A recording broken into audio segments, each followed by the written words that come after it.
What's happening, everybody? Ryan Thomas here, back for another episode of the Thomas Take Sports Podcast. Very pumped up to be on the show. It's been a little bit, too long. As a matter of fact, I was on a few days ago, but I have not had the mental energy to hop on here lately. In a little bit of a funk. I would say within the last couple weeks, and it's extremely easy to be in a funk in the midst of COVID-19. It was only a matter of time before I fell into mine. I'm a pretty optimistic person, but yeah, over the course of the last week or so, it's been tough for me to hop on here.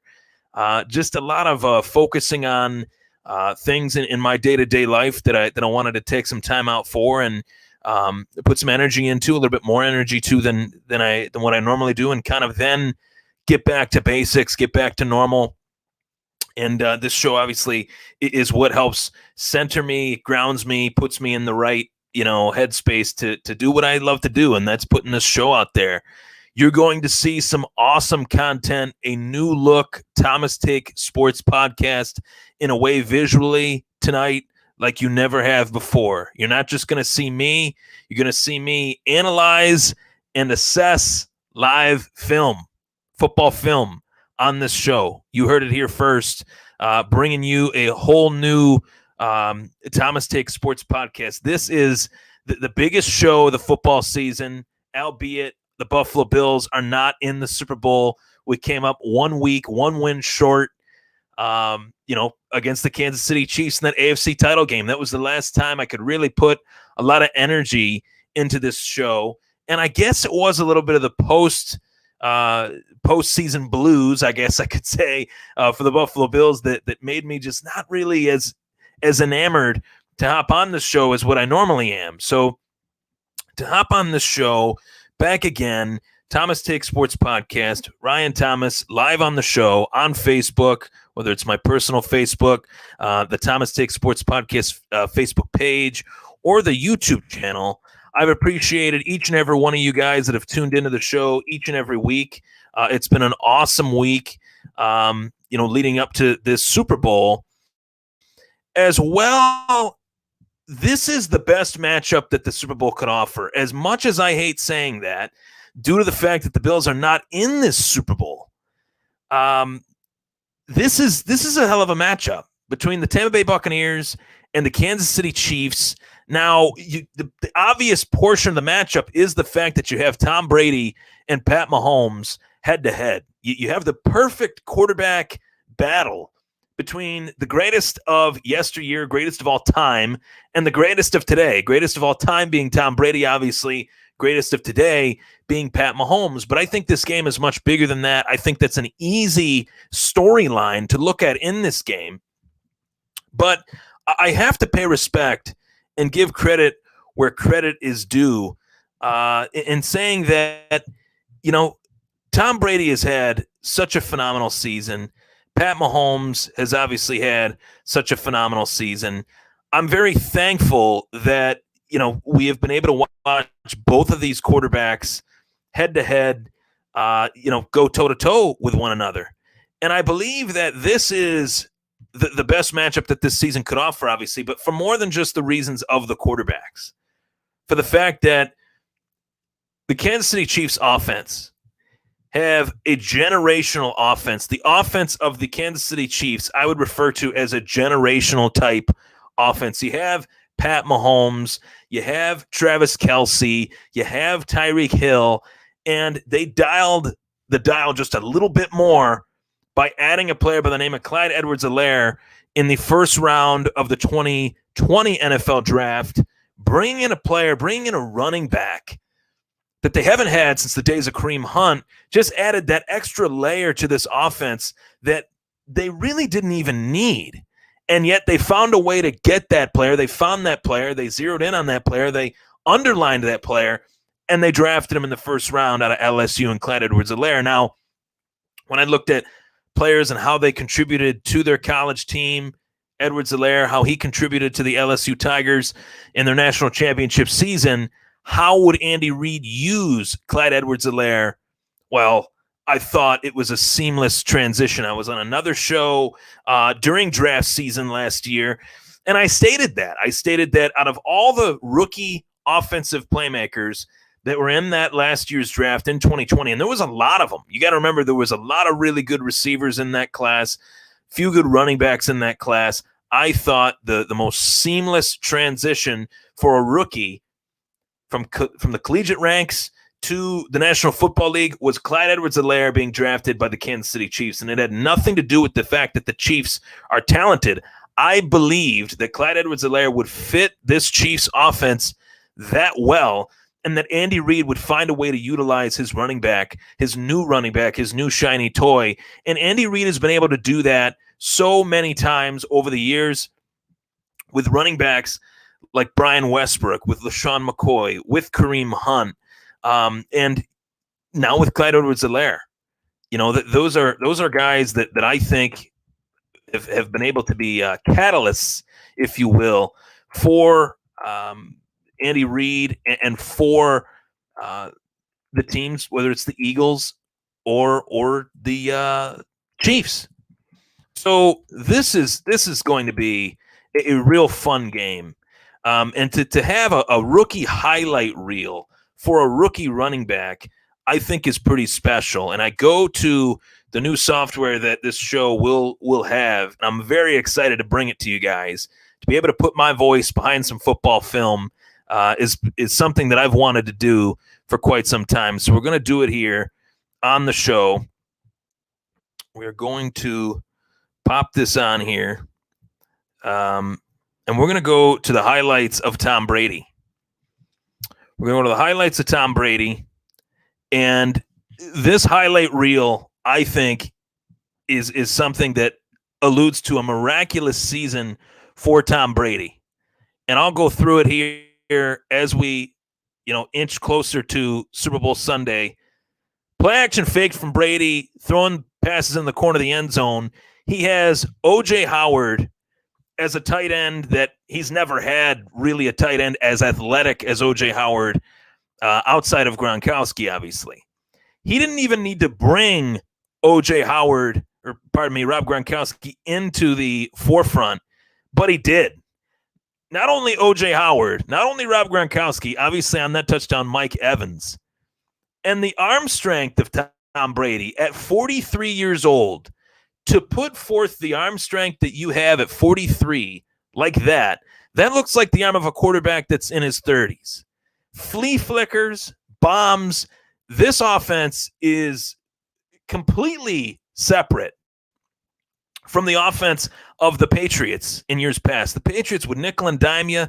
No, Tom Brady is throwing rainbow passes to Scotty Miller, to Mike Evans, to O.J. Howard, obviously to Rob Gronkowski. The guy that I really love, that I think brings about a lot, sheds a huge light on Tom Brady's 2020 miraculous season, is Chris Godwin. Chris Godwin is probably the most underrated receiver in the NFL.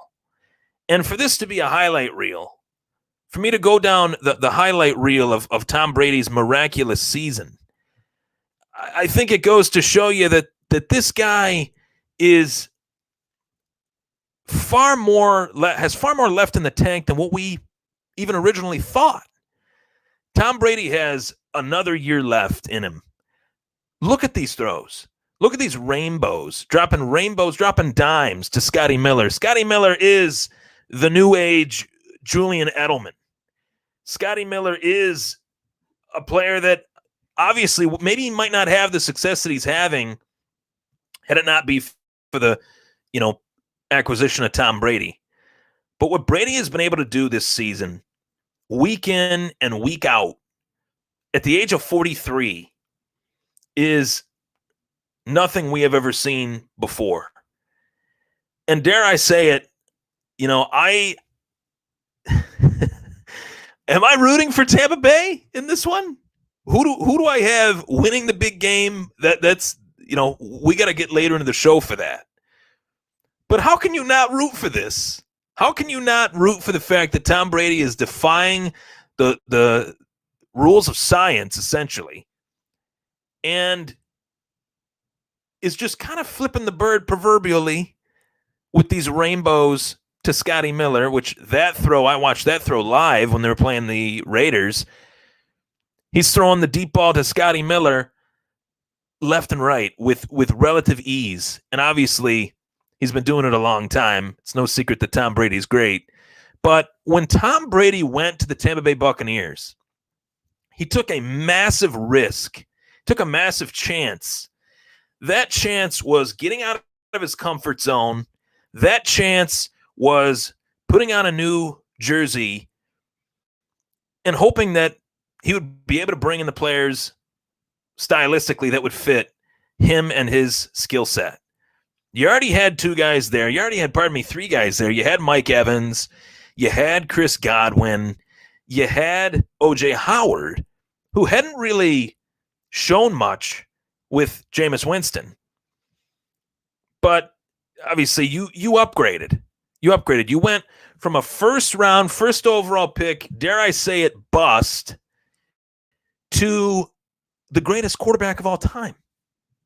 So that's a big win for the Tampa Bay Buccaneers, and it's a win that obviously has put them on the precipice of this big game, this big moment. Super Bowl, 55, 54? I can't even remember. I don't even really look at the Roman numeral facet of that, but the pocket awareness, the elusiveness in the pocket that we haven't really seen from Brady, throughout his career in moments. But Brady had to be a little bit more nimble in the pocket with less of an offensive line. And I will say that guy right there that caught that touchdown, Tom Brady literally said to himself, I'm going to bring as many talented players as I possibly can to this team, to this, to this Bucs offense. And wow, I mean, what a season he has had. 4,500 yards, 43 touchdowns at the age of 43. He's saying, thank God I made this decision. Thank you, God, I made this decision. And I look at him and say, what a hell of a career. Obviously, 6 Super Bowls. To put himself back in this position, 6 Super Bowls, but a 10th Super Bowl appearance. These are not throws that are easy throws. These are throws that are extremely difficult throws, and he's just laser focused, firing those throws in there like it's nothing. Like it's nothing. So I love the fact that you have a quarterback matchup like this one. Brady is a huge part of this game, no doubt about it. But as I obviously go to Tom Brady, I go to the fact that Pat Mahomes is the best quarterback in the league right now. As great a season as Brady had in his first season in Tampa Bay at the age of 43, Pat Mahomes is without a doubt the best quarterback that this league has to offer. And when I look at the future of the NFL, the present and the future of the NFL, yeah, guys like Josh Allen are, one of those quarterbacks. There's no doubt about it. Guys like, shall I say, who would be the next guy outside of Mahomes, outside of Allen, outside of who would be the next guy? Who would be the next guy that you guys would say is that quarterback? I mean, what other quarterback is making plays like this? What other quarterback is able to take a snap, play fake, roll horizontally, vertically, 20 yards behind him, drop back 19 yards and throw a ball on the opposite hash? Not many quarterbacks can do that. And yeah, if you take Pat Mahomes off Chiefs and you put Josh Allen on the Chiefs, I'm sure Josh Allen would do very well with the weapons that the Chiefs have. But physically, there are things that Pat Mahomes can do that not many quarterbacks can do. That throw right there. He's pressured. You got two defenders on him. He drops back. He fires it over the middle of the field to a double-covered Sammy Watkins right on the money. Mahomes here. Escapability for days. That is ridiculous. Turning defenders inside out, throwing the football sidearm over the middle of the field like the football is a little pebble that he's throwing into the water. I mean, in terms of the players that we enjoy watching in this league, Pat Mahomes has to be at the top of the list. Without taking rooting interest into it whatsoever, Pat Mahomes has to be that player. I mean, not only one of the most entertaining players that the game has to offer, but a guy that is literally changing the position each and every week, each and every season. He is pressured by 4 or 5 guys, and it's still not enough because you're leaving one of those weapons open, whether it's not just Sammy Watkins, who has been sparingly in and out of the lineup, the obvious weapons of Tyreek Hill and Travis Kelce, but Mecole Hardman too. Mecole Hardman would probably be a number 2 receiver on any other team. They're just that loaded, that stacked, and when you have Pat Mahomes delivering the football within that offense, you see an extremely talented generational offense. This offense, in my lifetime, I've seen some good offenses in my day. I'm not too old, not too young, pushing 30, okay? But greatest show on turf, they were pretty prolific, okay? Kansas City Chiefs, yeah, they are right up there too. I think they're better. I think they're the best offense that arguably I have ever seen. And to know that that's the team that, yeah, my Buffalo Bills have to get over, each and every, season now as we go into who we have, to go up against, it's truly astounding to me that the Chiefs were actually able to put a team together that's this good. It's fascinating to me that the Chiefs were able to somehow put together a team quite like this.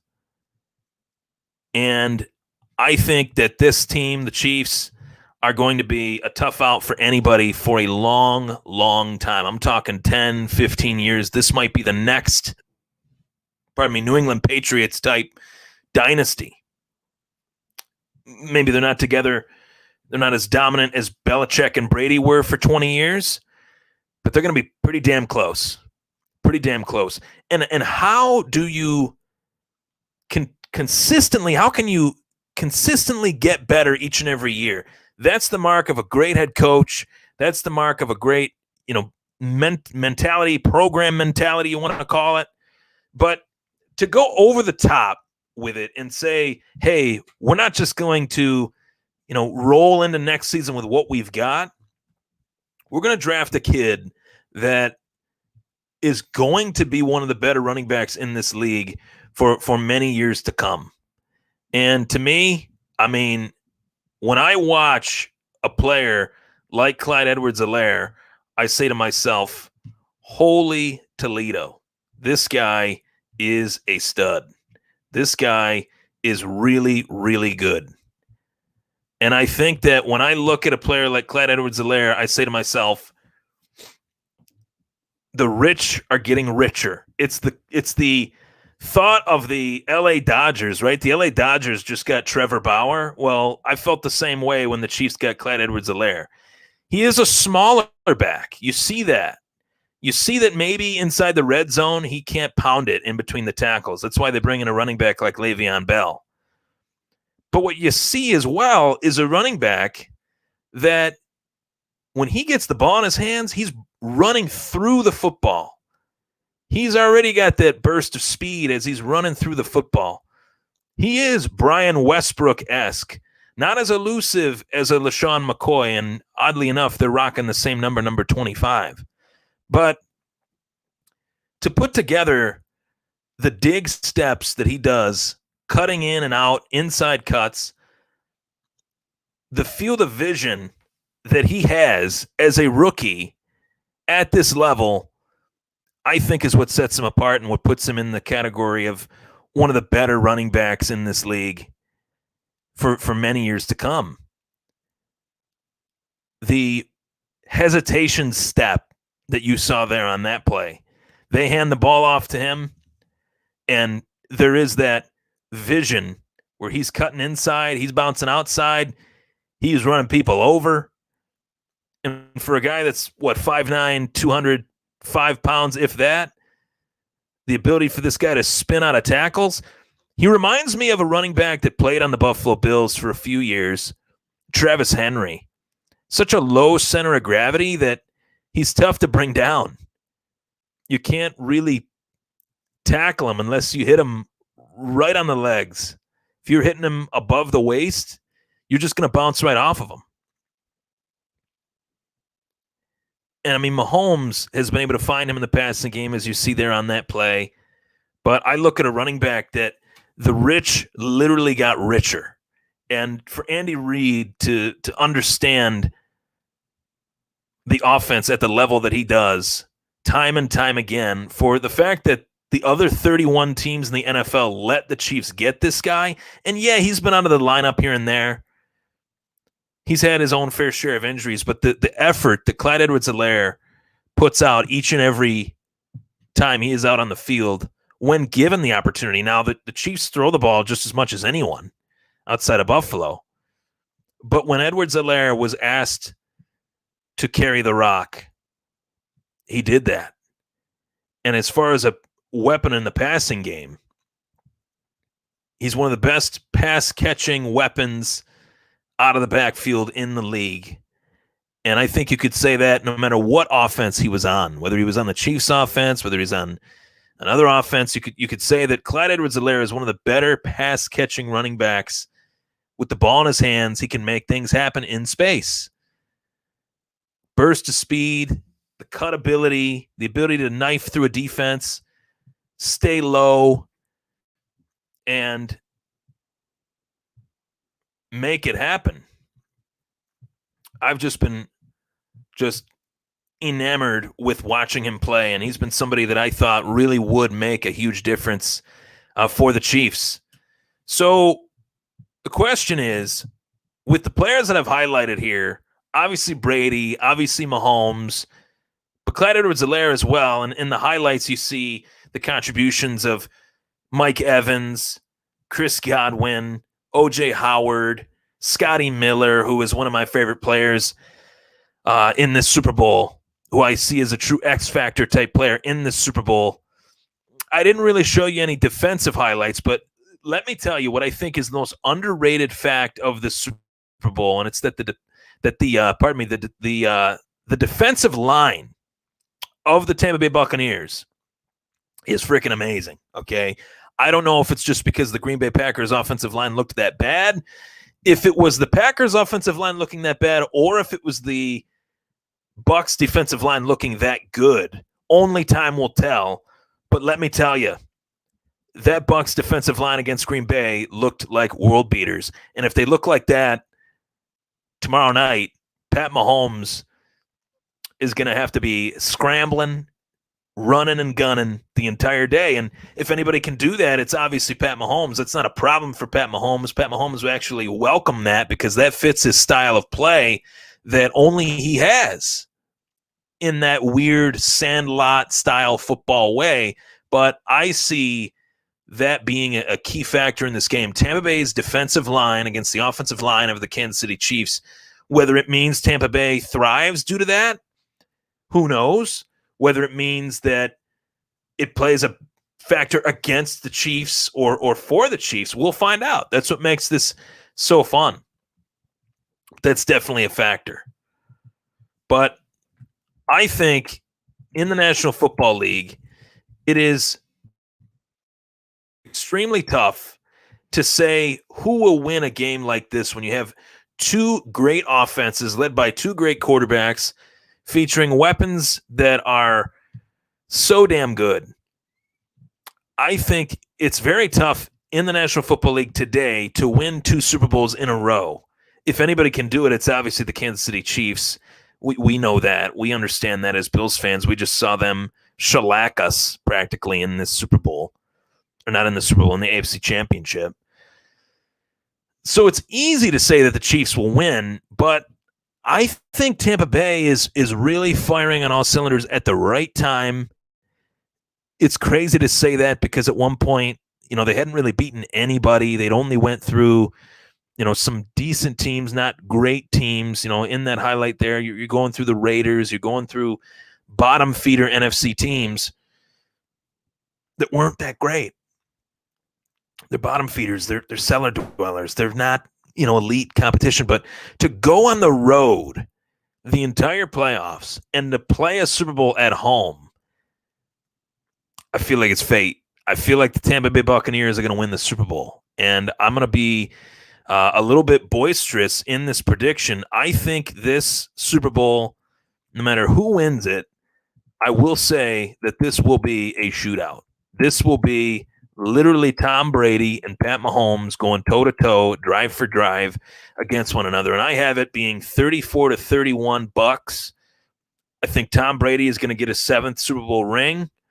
I think it's going to be very difficult. I think this is going to be the toughest Super Bowl that Tom Brady has ever played in because he's never gone drive for drive in a Super Bowl with Pat Mahomes before. Pat Mahomes is probably the best quarterback that Tom Brady has ever faced in a Super Bowl. And Tom Brady's faced some good ones, but you rack them. Jake Delhomme, Kurt Warner, Hall of Famer, my boy Kurt Warner. I'm a big Kurt Warner fan.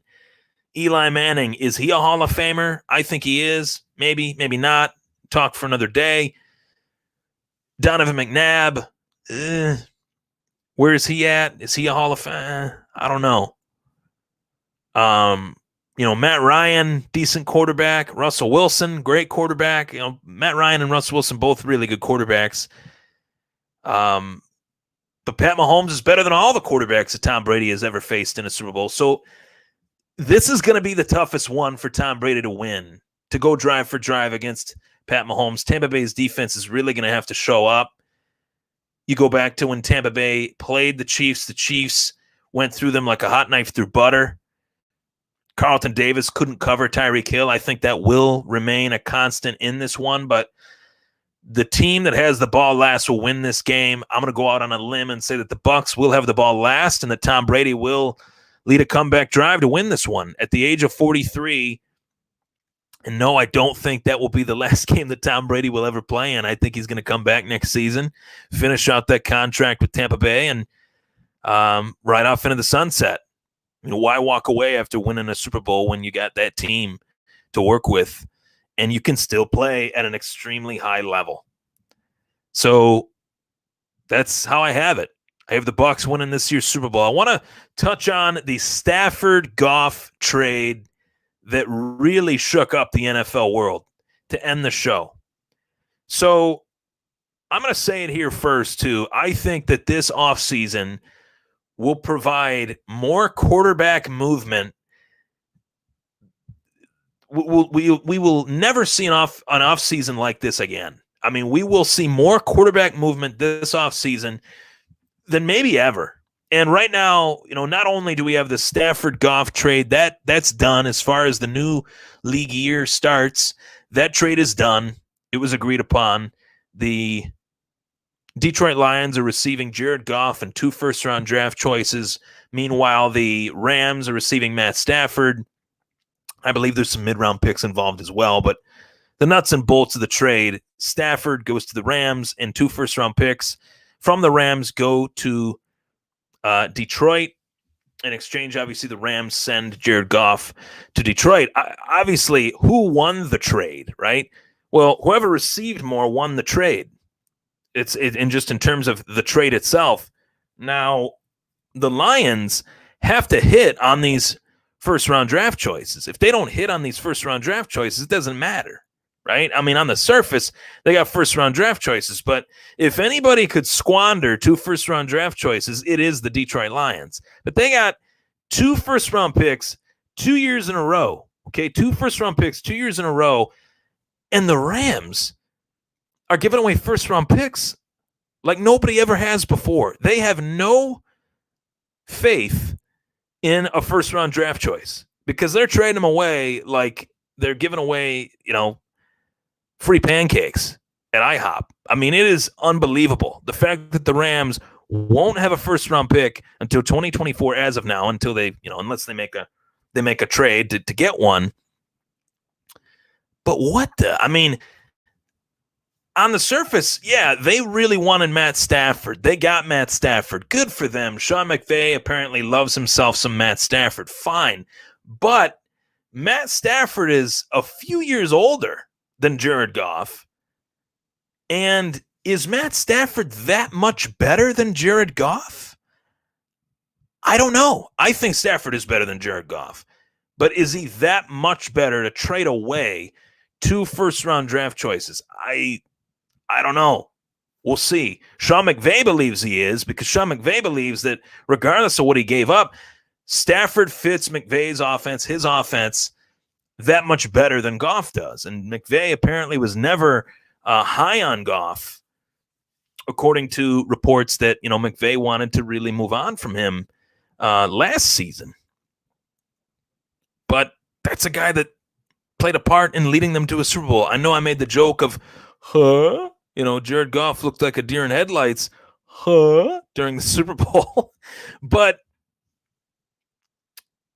I thought there was room for him to improve, but the Rams didn't.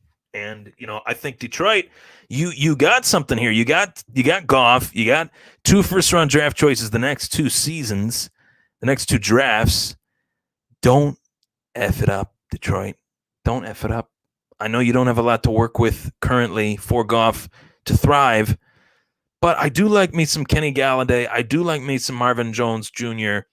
TJ Hawkinson is a pretty damn good tight end, and DeAndre Swift was a beast in college. So you have some pieces there in Detroit. It's just a matter of putting more youth on the defense and getting some, linemen, I think, is big. Detroit's line has been pretty poor. That can't continue with Goff as your quarterback, or he will struggle. He will fail, I should say. He will fail if they don't have an adequate offensive line for him. So what a show. I loved bringing you guys the highlight reels during the show. A fantastic feature that is a part of the stream and will continue to be a part of this stream in more ways than one, safe to say, in a lot of different ways. So I'm going to recap the Conor McGregor, Dustin Poirier fight with this, sharing picture-in-picture type screen share. Bear with me as I'm understanding this, and for the audio audience, I hope you took a lot from this show, whether you're tuning in on Apple Podcasts, Spotify, Google Podcasts, anyone that supports the show. I'm coming to you guys live on Saturday night. I didn't expect a lot of live viewers, but I know I will get more viewers as I share this on Facebook groups and such. Please take the time. Go to the Thomas Take Sports Podcast on Apple Podcasts. Leave a rating. Leave a review. There is an algorithm that is a part of Apple Podcasts that really helps the show. If you guys can leave a rating and a review, make it a good one. I would greatly appreciate it. And personalize it in your own way. Let me know who you are, so that way when I see you on the show, I can shout you out, and read your comments. I didn't get a lot of comments on this one, but it's due to the time and day and everything that I'm doing the show. But I really hope you guys enjoyed the show tonight. I know I did. Take care. Stay safe, everybody. It's Super Bowl Saturday, Super Bowl Eve, Super Bowl Sunday tomorrow. I will be back on with a guest, so stay tuned. Take care.